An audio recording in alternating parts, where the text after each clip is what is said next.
Before we start our episode today, this is just a reminder. History Hack does have a Patreon account and all of your donations are gratefully appreciated. There's lots of perks on there, secret groups on Facebook. Do get involved. We would love to see more of you. Enjoy the episode today. Hello and welcome to another instalment of History Hack. I'm very excited today, so excited that I've dragged Zach along as well. I'm not quite sure. He feels a bit shell-shocked at the moment. Hello, Zach. Hello, boss. How you doing? Not bad. This is going to be good, I promise. Yeah, no, I'm believing you. You sent me a WhatsApp going, you're going to want to be on this one. Get on now. You need Otherwise, you'll an get hour away slapped. from this CHD thing as well. Yeah, there is that. It was more the threat of physical violence that kind of. No, it wasn't. But yeah, this is going to be a good one. So today we are joined by Phyllida Scrivens, who's an author from Norfolk, who's written on the Second World War and East Anglian history. Today, though, we're going to be talking about her latest project, which is a book on the Great Thorpe Railway disaster, and discussing how she was moved to write this book because of the event that happened less than half a mile from where she lives. Phyllida, lovely to have you. Welcome to History Hack. How are you doing? Hello, thanks so much for inviting me. This is so exciting. I haven't done one of these before.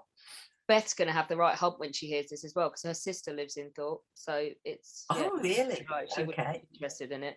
But I think she's currently tramping around a battlefield somewhere, so she'll get over it. Oh, it's all right for some, isn't it? This is mad. So now everyone who knows Britain and her railways knows that there aren't as many, certainly in East Anglia, as there used to be. So why don't we start by telling everybody about sort of the latter half of the 19th century and about the Yarmouth and Norwich Railway? Okay, well, this is certainly something that I was researching just to get some background context to the actual accident. You're absolutely right. The very conservative landowners in Norfolk really resisted this new form of transport because it meant they were going to dig up their land. And they weren't happy with the compensation and they didn't trust it. And so it was 14 years after that first railway in Liverpool that finally the Parliament said, OK, let's have a Norfolk Railway. And so it was 1842, Act of Parliament, as I say, and this is where the local story starts, because then the teams of navvies moved in. You know, these workmen that had built the canals, and now they moved onto the laying railway tracks. It was a bit more complicated here in Thorpe, St Andrew. If I refer to it as Thorpe next to Norwich, because that's how it was known at the time. And they had to dig a canal of water, which I live completely opposite. I can see that canal of water alongside the Yare. In order to get a straight line between Norwich and Great Yarmouth on the coast, they had to dig up land, dig out a dirty Great Canal. And there was a lot of fun and games went on in that summer of 1843. So by the time of our accident, it was 30 years later. That we'd had the railways up here. But you're quite right, it took a long time to get it sorted out. See, I've got overtones of a local guy to me. There's a guy called John Mills who was in the Coldstream Guards during the Peninsular War. Don't worry, this isn't about to turn into a long Peninsular War anecdote, folks. I'm not going to be that tedious, not today. But after the war, he leaves the Coldstream Guards and he goes back to his country estate, which is a couple of miles north of where I live. And he basically opposes the railway being brought down from Ringwood down to Christchurch, because it's going to go over his land and he wants to be compensated appropriately. And he's an MP, so he can do these things. And there's a whole load of what I think on History Hack would probably call shithousery to try and make that happen. But let's talk about September 1874 and kind of the origins of the disaster. The weather's key in this, isn't it? Because it's pretty shocking. It is. Do you know, the summer was okay. I did a lot of research looking backwards in the newspapers to see whether it had been a rough year, really, but not at all. The newspapers are full of church fetes and orphanage bazaars and all sorts of goodies. But come September, as so often happens up here on the North Sea, the rain comes in. And that particular morning, they do talk about the strong winds and the driving rain and the storm clouds, etc. And it absolutely is key when we get to the evening time and the accident happening. And the way I sort of introduce that whole thing is that I have a number of the travellers in the book, a number of travellers fighting their way through the rain to get to the railway station, because after all, business goes on, and you didn't get many days off in those days. So a lot of the working people aboard that day would have been out to Yarmouth for a day on the pier, or to take the air or whatever, but they couldn't let the rain stop them go, because they wouldn't get another day off for ages. But yeah, you're absolutely right, weather is key. It's British as well, isn't it? I mean, it's just a little bit of rain. Yeah. Anyone, just get on with it. But you talked about people still being about their business, and this is the key to your story, isn't it? And what I love the way, so the large part of this story revolves around a train going from Yarmouth back to Norwich one evening, doesn't it? I love the way you've reconstructed the journey, and you've got who was sitting where and what they'd been up to. So tell us about some of the people who were climbing onto that train at Yarmouth to go home. Well, there were actually two trains that are important, clearly, that will become clear. But yes, I do start with that one from Yarmouth, because it seemed to have the most mix of people. I mean, I really was surprised. I didn't know what to expect when I started looking at it. All I had was a list of the dead, about 27 by the time the New Year newspapers came out. And every year here in Norfolk, we do commemorate it, because the local papers repeat that list and they give a short précis of the story. So here I am with a list of people who were travelling that night, their ages and maybe their profession if I was lucky, and no more.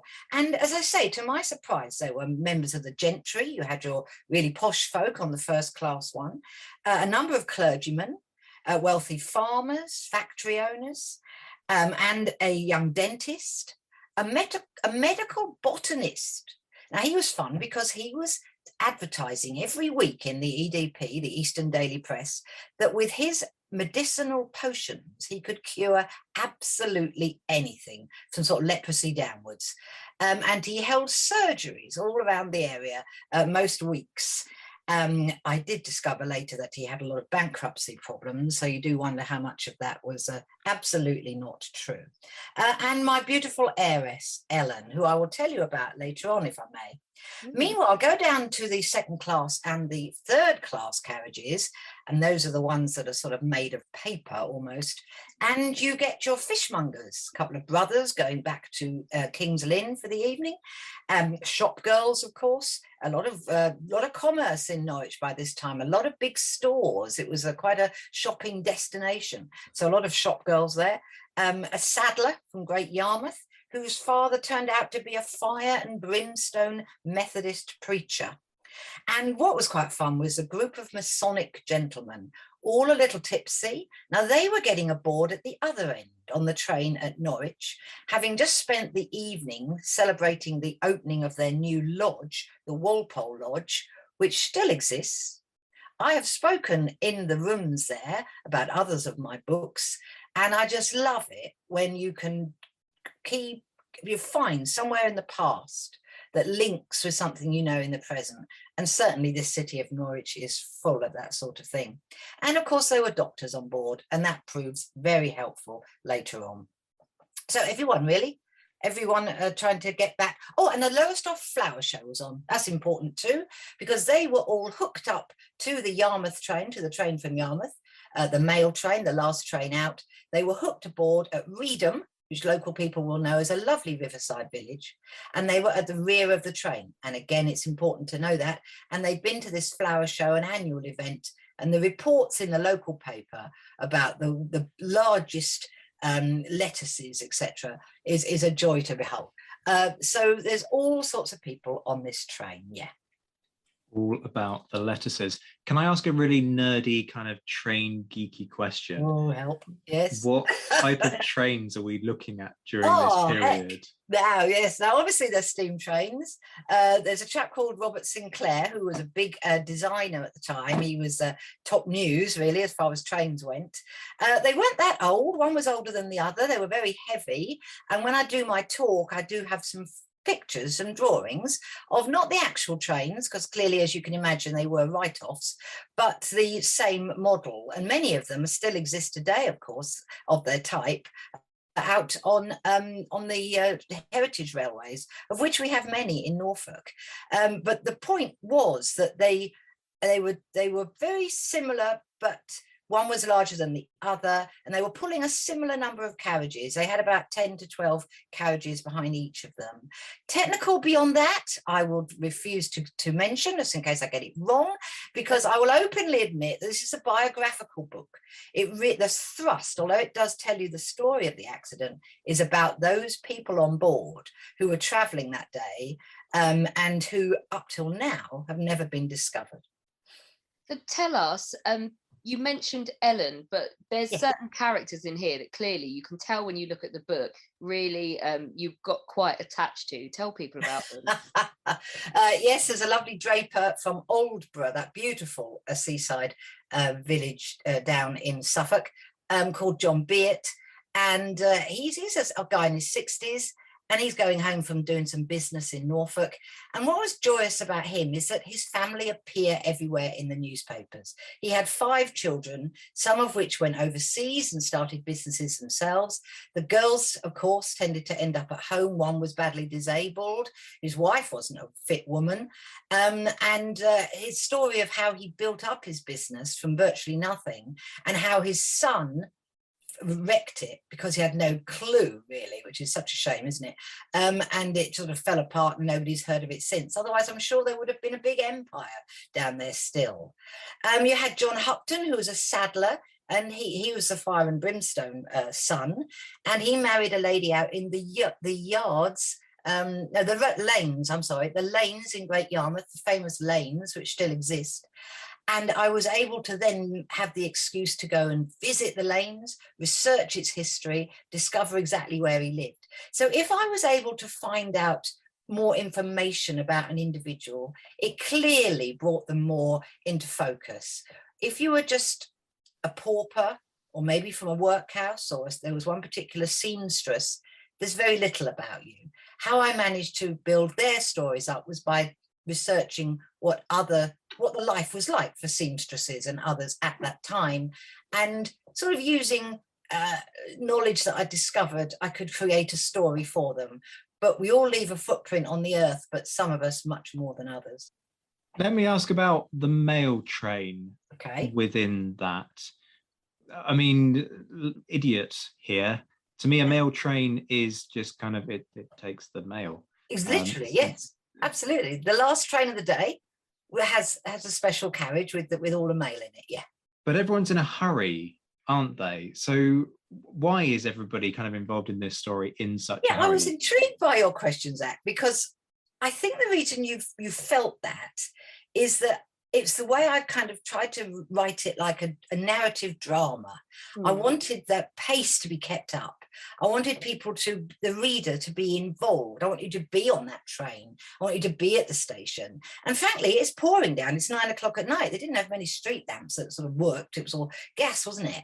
And I just think if you're in that situation, it is getting colder and colder, and your greatcoat is now really wet and really heavy, because that's how the clothes were, of course. Your hems trailing in the mud. Wouldn't you want to get home fast? I mean, I know I of course haven't got any written evidence of this, but I try to put myself in the position of those travellers, and I would want to get to the station quick to get the hansom cab. You know how you move up the train when you're coming into a city so that you can get first in that taxi queue? I wouldn't doubt that a lot of the wealthier amongst them would have been thinking there'll be no hansoms left when I get there, we'll get soaking wet. But I think more, Zach, it was the pace that I've tried to write those stories, building up to the collision, that made you think that. And for that, I'm actually grateful to you for the comment, because it means it worked. Thank you. Indeed. So conditions have been deteriorating even more, haven't they? It is, but it is important to move on at this point to Thorpe Station in Norwich. Yeah. Because that's where the real action leading to this accident happens. And yes, indeed, at 9 o'clock at night, the night inspector, Alfred Cooper, arrives at work for his night shift. He's doubtless wet, fed up, cold, and discovers yet again that the train from London, laughably known as the Express, has not yet arrived. It's late again. So again, research showed that Great Eastern had quite a good safety record. Been there for sort of 20 years now. It's hardly lost anybody really, apart from the odd person falling from the top of a carriage or whatever, but no big accidents. But oh boy, were they slow, and they were always late. And some people might say nothing changes, but we'll skip it. Sounds very train travel, doesn't it? But it's important to the story. So poor old Alfred, he thinks, what can I do? So he goes to his station master. They have a discussion. It gets a bit heated. And all this comes out in transcripts later of the various trials and inquests that go on. And they misunderstand each other. I believe that each one of them thinks they've got the upper hand in the conversation. Alfred storms out, and his choice is whether to bring the train up from Yarmouth, the Brundle, which is now in Brundle, waiting for the express to come past it. For this crucial detail, it's so important. There is single track line between Brundle and Norwich. This is only temporary. The double track is now laid, but the inspector hasn't yet been to say it's safe. The irony of that rings very true later on.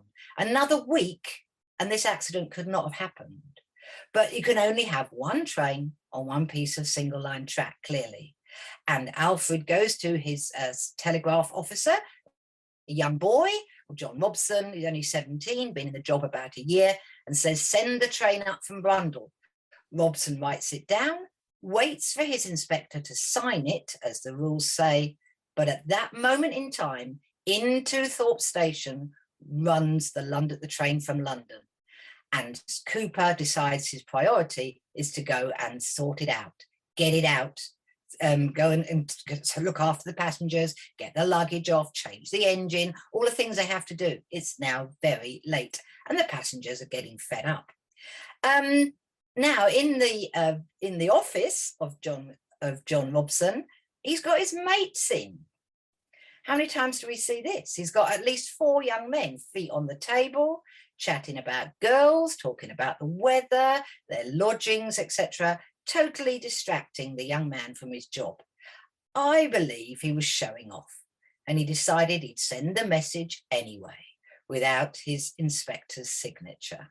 And it goes. And at the same time, they drop the flag and the London train goes. So we've now got 2 trains on the same track heading towards each other. Imagine that. So let's talk about, that impact moment, that collision. What, I guess the obvious, it sounds like quite a banal question, but what happens? Well, both drivers believe the other one is waiting for them. They both believe they're late. So both trains are now traveling between 30 and 40 miles per hour, which doesn't sound fast to us, but with the weight behind it, and in those days, that was kind of max speed. And they go past various, the narrative tells you that they're going past various landmarks, like the asylum and various other places. And because of the visibility, and we're back to the weather again, both drivers have got they can't see very far ahead. And as you know, when you're driving at night in the rain, with the windscreen wipers going, you have to lean right in, don't you, to be able to see what's going on ahead of you.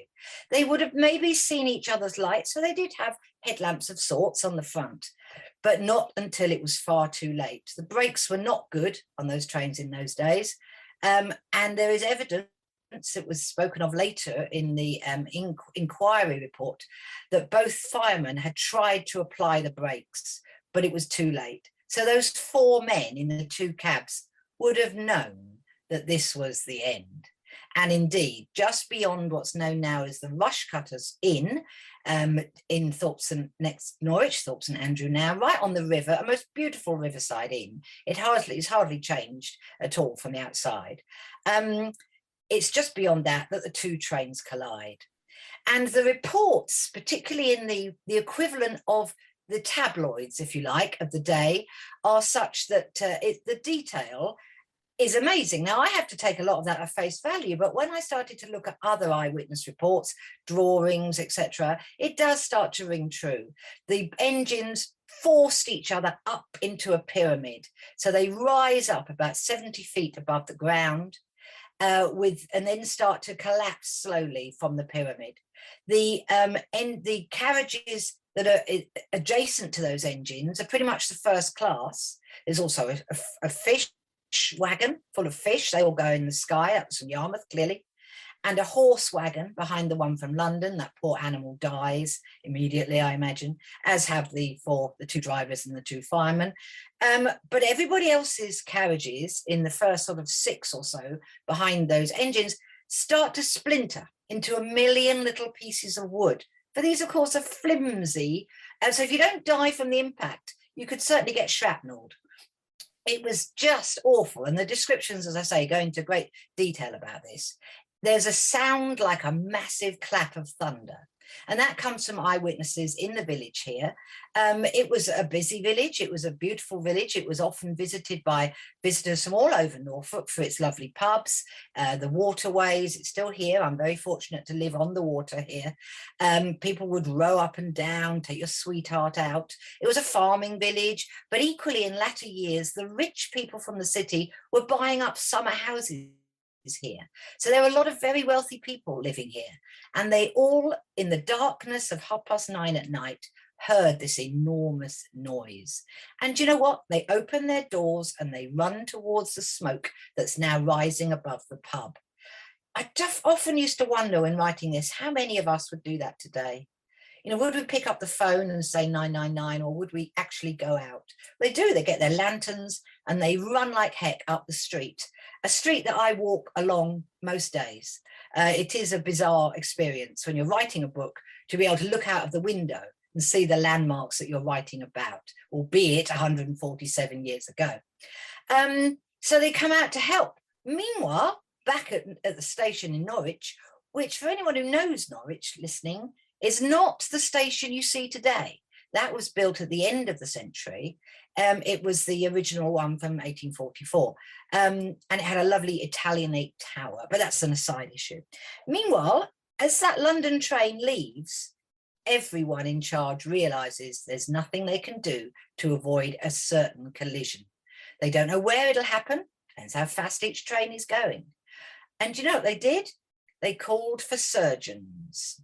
They literally sent out those handsome cab drivers to the hospital, which is still known as the Norfolk and Norwich Hospital, different site, same hospital, and sent them to St Giles Street, a very smart residential area where all the doctors lived in their fabulous houses. And they knocked on the doors and said, can they come out? Is your master in? Send them out with their little Gladstone bags with all the bits and pieces in, which they do. And these doctors head for the railway station. They climb aboard a special maintenance train and they chug off down the line past my house out here along Thorpe Island until finally they can see ahead of them the flames of the bonfires that have been lit by the villagers and the smoke. And this is their opportunity to get out and go and try and help the victims. It's a scene of total carnage, yes. So before the collision even happens, have people kind of got their act together and worked out, hang on, what do you mean you sent that train? And absolutely right. Wow. That's so like slow motion. Like now you just send a text. They've got no way. You couldn't get in touch with these guys. They're in a closed cab. There's no messaging system. They've been given, each of them have been given instructions to leave. So they both think there's nothing, for no problem. We've been given permission. You can't even fathom it, can you? You can't even fathom it. And yet, the descriptions in the papers say that Alfred Cooper, the inspector, he goes pale. He can hardly talk with the horror, because he would also have realised that between him and his young telegraph operator, they have messed up big time. And they're both set down. Immediately, the station master says, you two are no longer on duty. Step down, you're not going to be a part of this. He realises the possible consequences. And sure enough, later the two men are, pulled up about it. But in the meantime, what could they do? And they just know there's going to be casualties. Can I ask, before we move on to describe the rescue efforts and that, just for context, has there been, this is early, 1874, has there been a crash like this before in Britain? Yes, there has. There certainly has. And only about 10 years earlier was the famous one that Charles Dickens was in, which put him off travelling by train for life, allegedly. But only 10 died that night. I say only 10, but 10 died that night. Single line crashes were less frequent because there were fewer of the tracks, etc., and they were travelling slower in the early days. In fact, I was so excited to find, and that sounds a bit morbid, but only 4 years before this accident, on that very same piece of track, the same thing had happened. 2 trains had been set off on that piece of track, but it was daylight, it was a sunny day, the 2 drivers were not rushing, and they could see each other coming. It's a very straight piece of line. You travel on it today when you go up to Yarmouth from here. I've done that a number of times. And they were able to stop with about 4 feet between the engines. And it was a shocker, and it should have been a lesson learnt.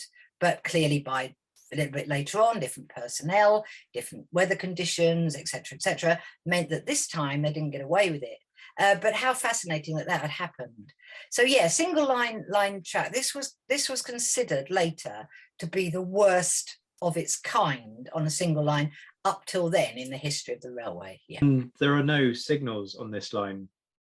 No, it was all done by telegraphs. Yeah, it was all done by messages being sent by what they considered to be a fabulous piece of kit. And I'm sure it was. It's a bit like getting a brand new computer.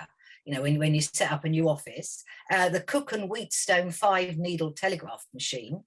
And in the main, it worked very well. And as I say, Great Eastern, particularly, who were the first company to install it, hadn't got any problems with it.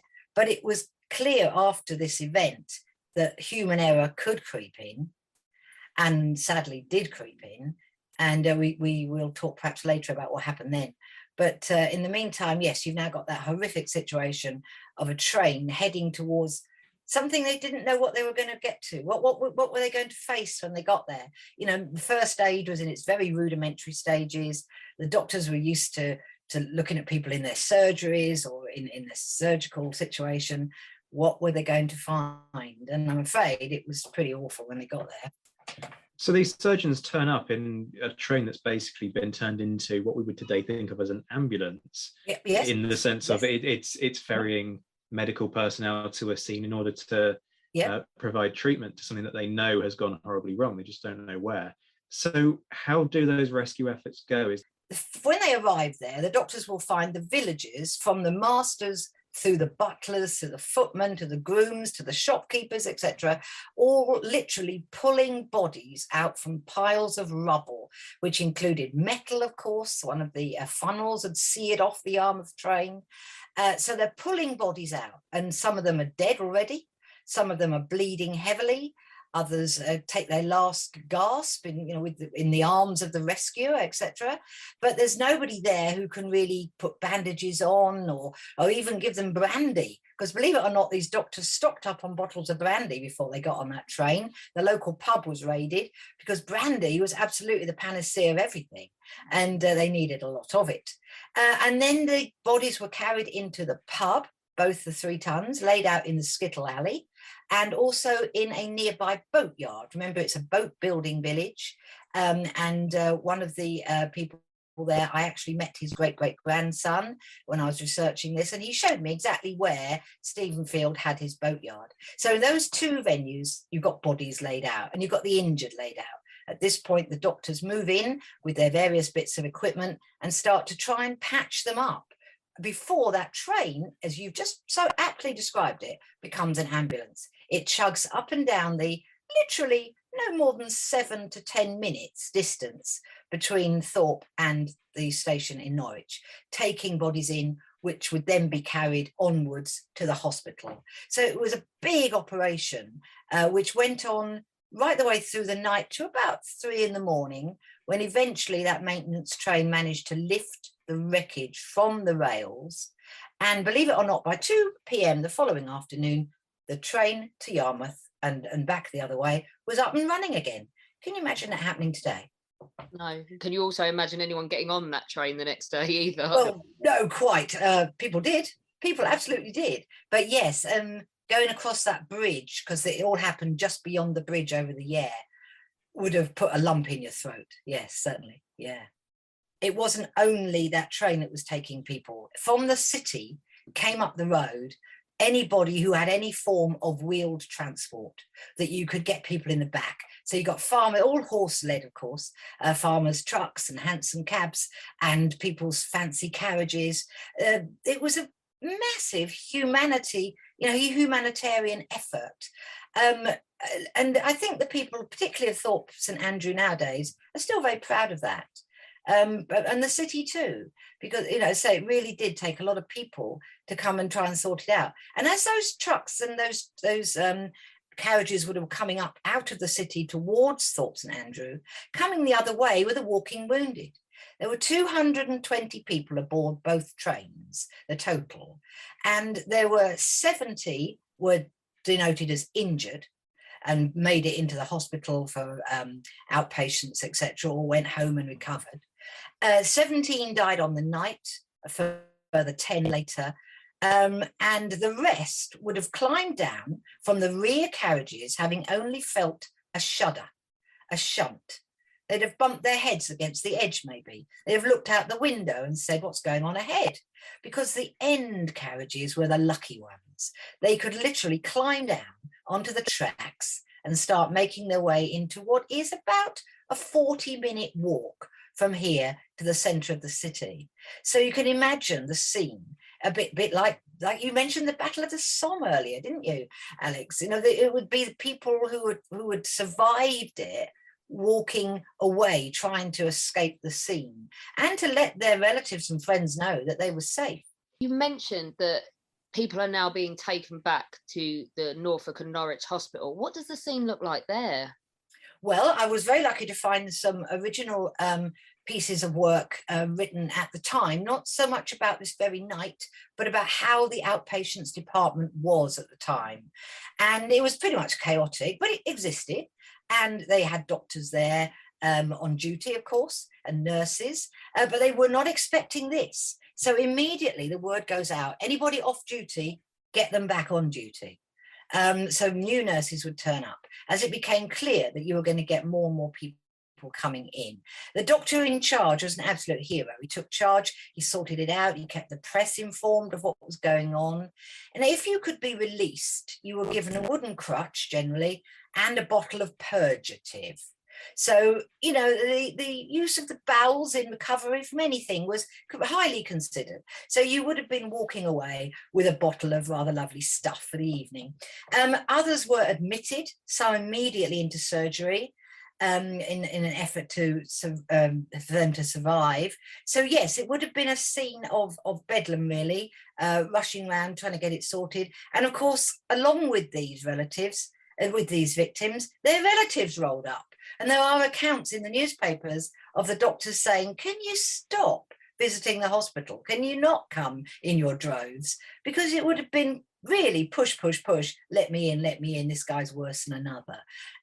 But they did sort it out, and they did admitted many, which they then cared for as best they could.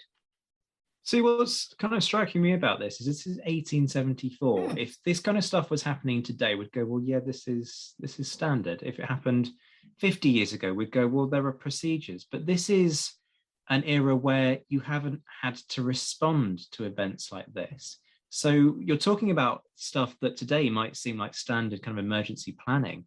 Is this people kind of acting just off the cuff and just thinking this is the smart play and people getting it right? Or is there some kind of sense of people have had conversations within the professions on how would you deal with a situation like this? Difficult to say, I will admit. It's not something I sort of looked into in depth, but thinking on my feet, I would have thought that London, with all its industry, would of course have been much more used to, as you just suggested, accidents happening. Now Norwich by now is, yes, it's got a shoe industry, but it's equally very commercial, it's very agricultural still. And of course, there's lots of accidents in agriculture. But the hospital itself, until very recently at this time, was known as a gallbladder and stones hospital. It was renowned worldwide for this particular skill. So it probably didn't have at that point much of an outpatients accident and emergency as we would know it. It's only in recent years that it's opened up open wards for all sorts of things. And I was actually surprised at how technical it was by now. you know, how they did know about how to space out the beds and ventilate it, try and be as hygienic as you could, because they were getting deaths through blood poisoning, etc., which of course still goes on today, sadly. And one or two of the victims who they did believe would survive sadly didn't because of blood poisoning.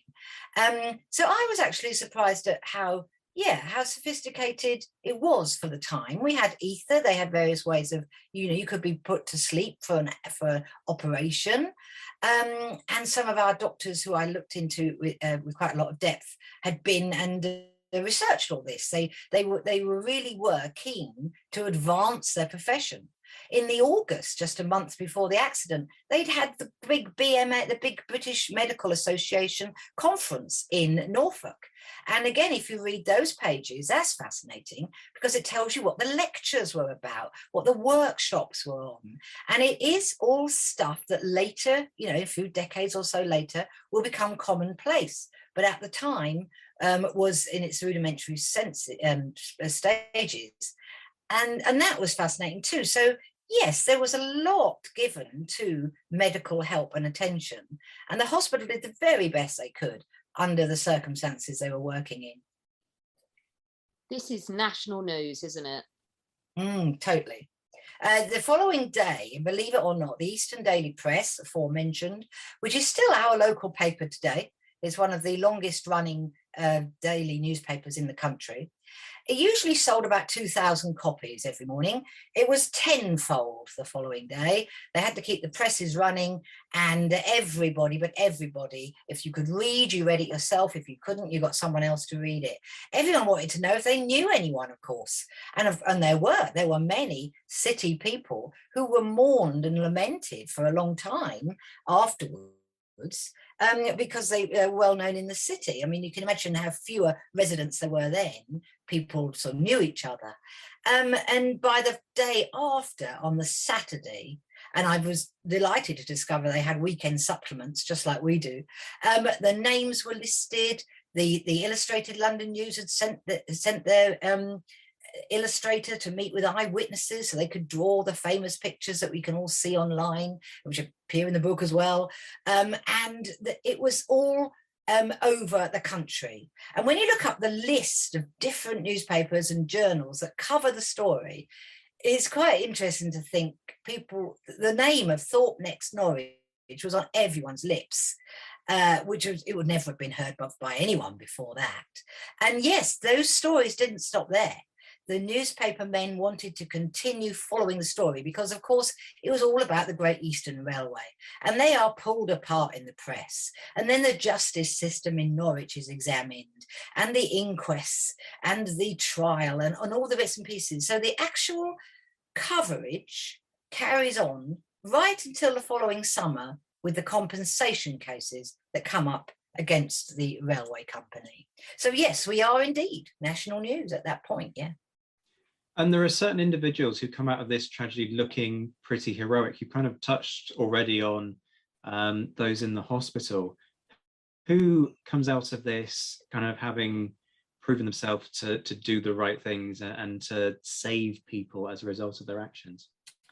Yes, there were many. As I've already mentioned, the residents of the village, many of them unnamed, but named ones include John Patterson, which is a name that is well known in the city because he was a brewer, and his beer factory went on for many years, and he lives in a fabulous house very close to mine. His brother was the vicar, who happened to be out that night, so he didn't get to join in, but he did organise the crowds, the rubberneckers who came out the following day. He came into his own then. Dr. William Hills, now he's the superintendent of the asylum, the Norfolk Asylum, happens to be just up the road. He was probably having a nice quiet evening with a cigar and a port when he heard this crash, but he grabs hold of some of his staff. They get in their horse-drawn ambulances and come to the scene where his medical knowledge is well useful. And there's a lovely quote about William Birkbeck, a banker. Norwich was famous for its banking, of course, lots of big major banks, the beginnings of the Barclays, of course, here. And William Birkbeck was self-styled Lord of the Manor. And he was described as, quote, behaving like a gentleman while working like a navvy. So I just love that thought that this guy in his rather expensive suit with his waistcoat and his gold watch was just as much up to his wrists and elbows in the muck as would have been his footman alongside him, most probably. There was a publican, of course, John Hart, who allowed his skittle alley to be used as a makeshift mortuary, and Stephen Field, the boat builder, who I mentioned earlier, who did a very similar thing and was most helpful that night. And then the doctors themselves. The doctors, I just think, went the extra mile to say, keep the public informed, try and save people on the spot, sadly not always successfully, but they did get many down the road into the city to get the medical help they required.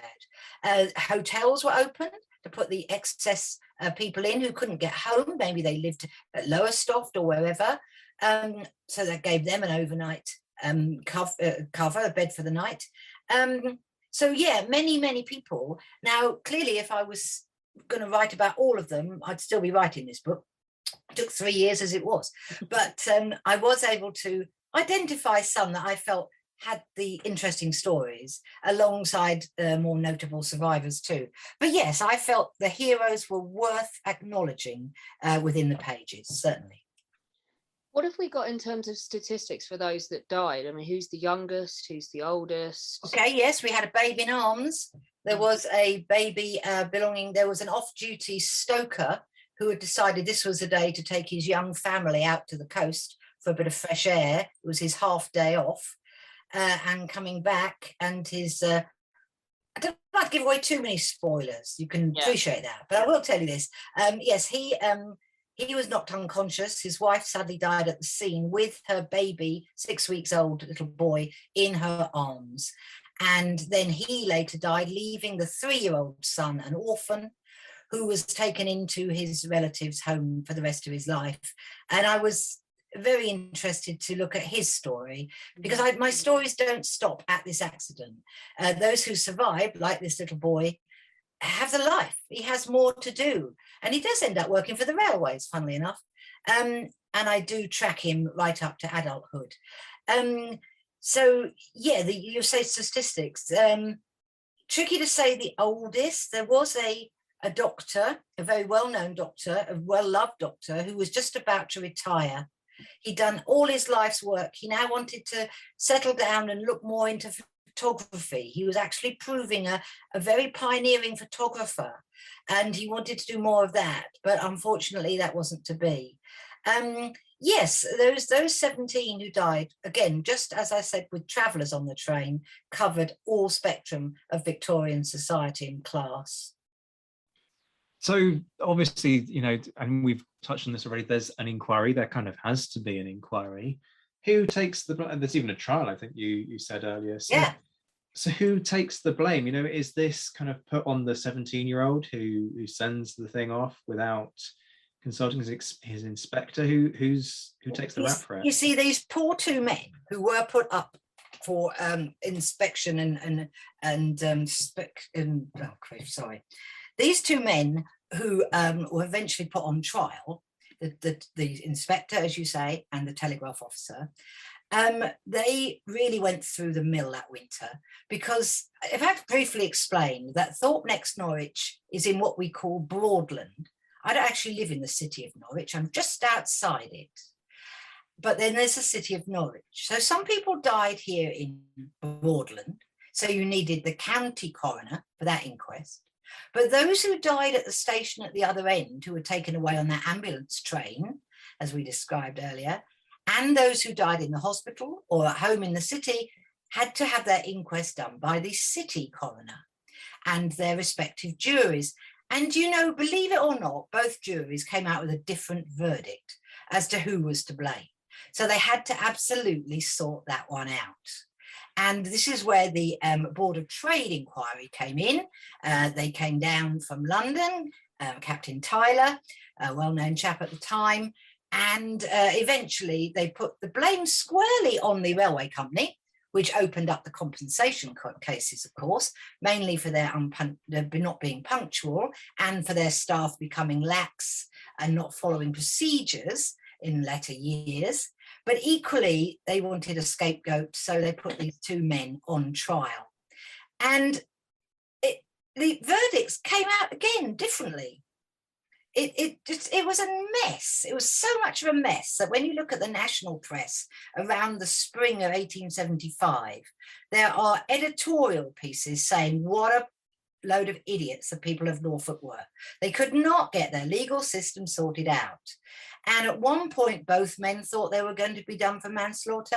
Then they changed their minds and one was and one wasn't. If I may, I will answer, and we can always edit this if you prefer me to give the straight answer. The writer's answer, with the spoiler thing, is that both men were put on trial at the same time in the same dock. One gets off, one goes to prison for 8 months. But don't tell us. Make them buy the book. Yeah, No, make them buy the make book. them buy the book. Yeah, absolutely. You and I will tell Zach after we finish recording. Okay, we will. So these two men stand in the dock, and if I tell you that the gentleman who wrote the foreword for the book, who's also a local historian and writer, Pete Goodrum, he has stood in that very dock because it's in a beautiful building in the city known as Shire Hall. No longer used for that purpose, for legal purposes, but he has stood there when he was making a film about this accident some years ago for the BBC. And he said it was the most weird experience because he knew about these two men, he knew about the trial, he knew the outcome, and yet here he was. And because if it hadn't been for lockdown, guys, I would have tried to get in there myself. I'd have moved mountains to get in and seen it.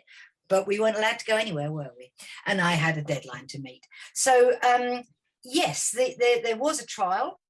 And those were the results, as I say. One was let off and one sent to prison for 8 months. And that wasn't fun.